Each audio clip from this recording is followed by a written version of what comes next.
Hi guys! So, for today's video, hindi ko lang mapopost ko dahil naka-restrict ako sa Facebook.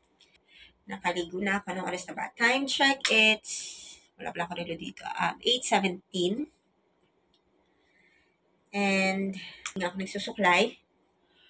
I just want to share what happened today. So, maaga ako nagising kasi kinakabahan na ako. May takot ako. Akala ko nakamove on na ako. Sabi ko din sa isang friend, akala ko okay na. Kasi how many years ago na yun, yung first pregnancy ko. And ngayon may takot pa rin pala ako. Ngayon naggagamit lang po ako ng yung travel ng Celetec. Kabado ko. So may schedule ako ngayon ng congenital anomaly scan kasi hindi ko nga nagawa dun sa first, nagawa ko siya sa second, but iba yung adrenaline or iba yung stress ko that time. So mag-isa ako nun and punta ako sa my womb sa Taguig. Sa BGC, sa taas siya ng Mercury, mag-isa talaga ako. And hindi ko naman na-open yung mga concern ko, but this time, tinapangan ko. Siguro dahil kasama ko na rin si tatay. At iba yung pakiramdam kapag may kasama kang support. Kasi that time, nag-grab lang ako eh. So, moving on, naka-schedule ako sa DocAid today, pero kasi binigay kong schedule hapon dahil nga hintayin pa si tatay dahil pang night shift siya. So, nung afternoon, ang daming tao, inabot na kami na 3:00 doon. Nung tinawag na yung apelido ko, yung kaba ko, sobra yung kaba ko. And, hindi siya biro.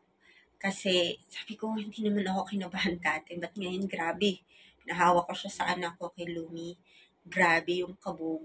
Tapos talaga nanginginig ako.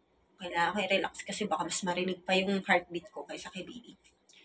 So, yun. During congenital anomaly scan, medyo nawala yung kaba ko kasi actually nung iniisa-isa niya, may mga words siya, bridge position, kasi may taga-encode. Tapos meron siyang mga sinasabi na mga words na hindi naman ako familiar. So nagtanong-tanong siya about yun nga dun sa ilang taon na daw ba yung first and second. Sabi ko yung first po namatay po siya, may heart problem after 7 days po, hindi na po siya namatay. And then yung second po, 6 years old na po siya ngayon. Yung sorry to hear, ganun siya. Sorry talaga siya. Tapos sabi niya, naaalala mo ba kung ano yung diagnosis mentor? Basta kung ano yung reason kung bakit namatay yung una. Ang sabi ko is, hindi ko po maalala yung mismong word, pero yung atresia, tapos yung puso po barado papuntang lungs. May sinabi siyang pulmonary, something atresia. Yun nga po yun, sabi ko na lang. Kasi yun talaga yun, nakasulat siya dun sa death certificate plus doon sa clinical abstract. So, natuwa ako kasi nag-open up ako. So, 3 beses niyang chinek yung puso. Sabi niya, as of this time na na-check ko siya, okay lahat. May sinasabi siyang valve, sinasabi dun sa babae, 4 na valve, something. And then, hindi ko naintindihan. Nung nasabi niyang intact, nung nasabi niyang, may isa pa siyang word na ginagamit, okay. Sabi ko talaga, nakamask ako. Sabi ko, thank you. Ganyan ako. Saka ganun kasi ako, hawak ko yung dress ko, nakadress ako. Sabi ko, thank you. Ganyan ako. And then, after po nun, nagtanong siya ulit. Sabi niya, placenta. Hinahanap na kasi. Sinabi niya, placenta nasa OS, complete OS, ganun. Hindi ko alam yung OS. So sabi ko, nung last na ultrasound ko po, ang sabi, placenta previa totalis. Previa ko naman basa.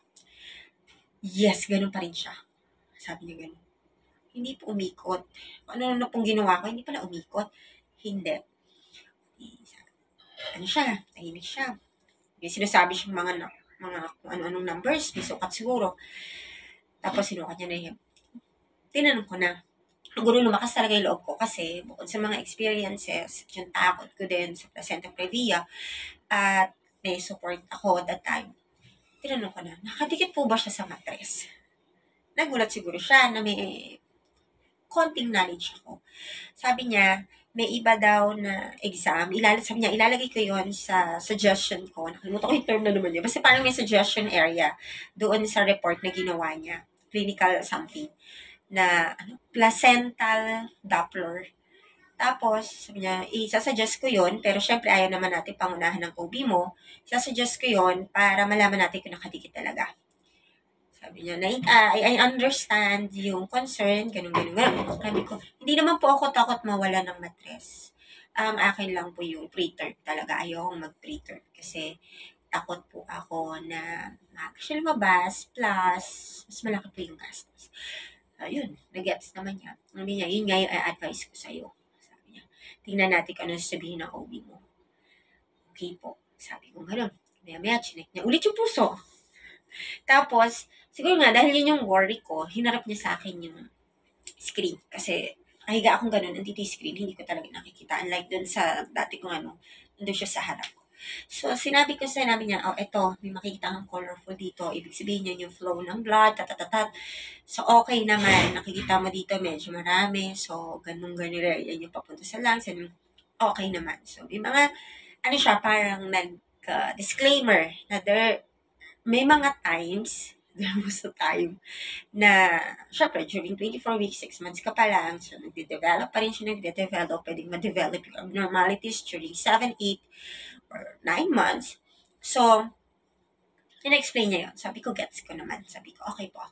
Thank you. Mabait sila. As in, thumbs up ako sa kanya. And then, lumabas na kami. Parang ang laki niya nga bigla. After nun, lumabas na kami. Sabi ko, tingnan niya natin timbang ko kasi yung last is 46. 44.06. Parang ganun. Kasi doon ako nakabahan. Tingnan yung timbang, it's 48 now. As in flat. 48 ako.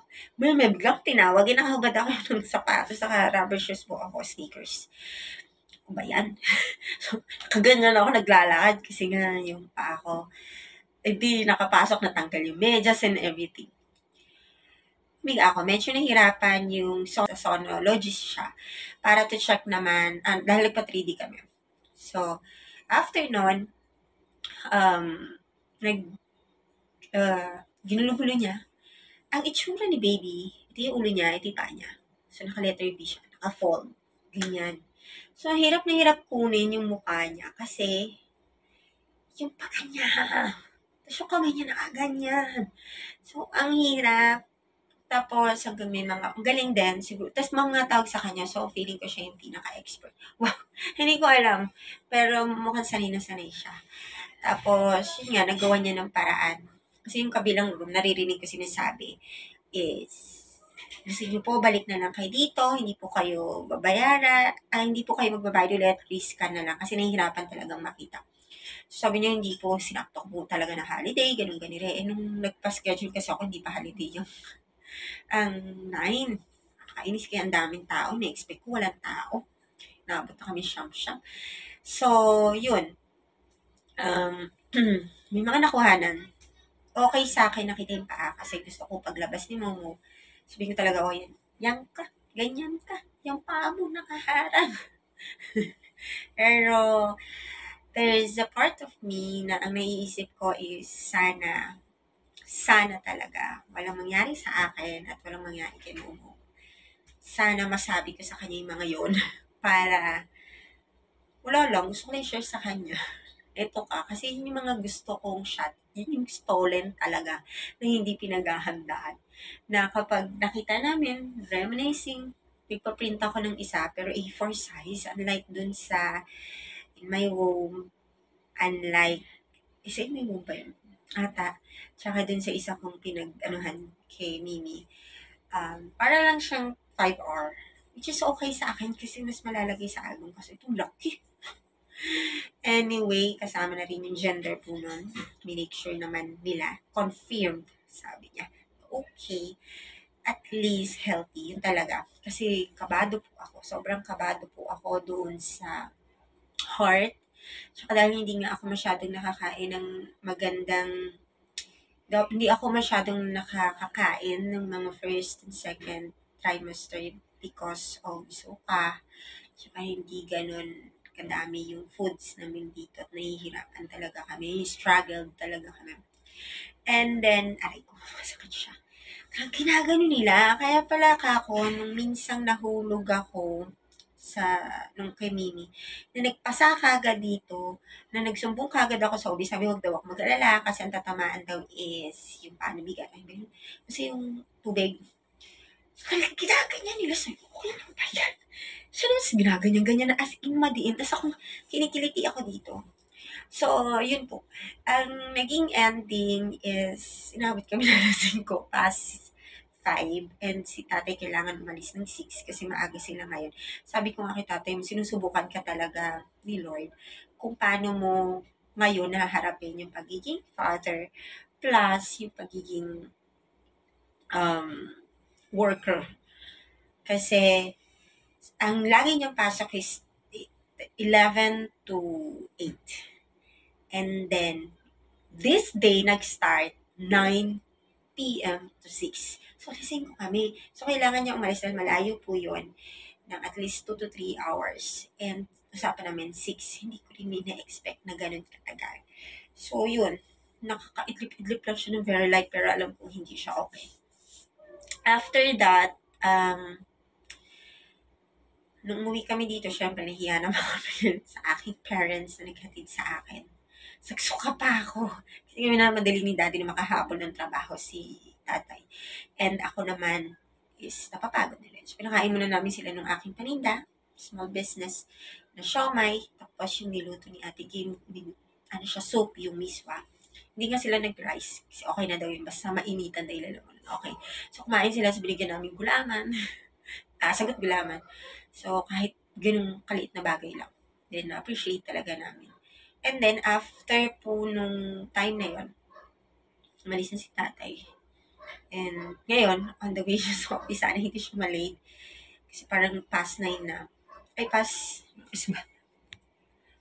8:31 na nga this time. Sana makahabol siya. Kasi doon, kapag na-late, may allowance na mawawala. So, ako ngayon katatapos lang maliit ang sakit ng katawan ko. Naglinis na ako ng mukha kasi naglagay ako makeup kanina. Ay, ba't ba to? So, ngayon yung cream na pala, nakalimutan ko. So, yun, nag-message na ako sa mga friends ko, tsaka sa family ko, na ang kinilabasan niya, low-lying po ako, hindi ko nasabi. Low-lying yung aking placenta and yun niya, placenta previa totalis. So, doubling at na. So, this time, dahil confirmed na siya, alam ko maniniwala na yung OB ko. Tuesday may check up ako. Kahit yung meron ako isang pinagtatrabahuan na part-time, ay sinabihan ko din siya. Sabi ko, baka hindi ako makapag-exam para sa license kasi nga, yung sitwasyon ko ngayon, kahit ihatid ako kung bawal-bawal. Hindi ko ipipilit. So, titingnan ko, sabihan ko kako siya after ng check-up ko. And I hope makakilos ako ng maayos na nakaayon sa aking kakayanan. So, for now, yun lang. Gusto ko lang i-share yung ginawa ko today. So, talaga, tapos kain ako ng kain. Nagkatrapak pa ako ng juice. Nagkain ako ng Cloud9.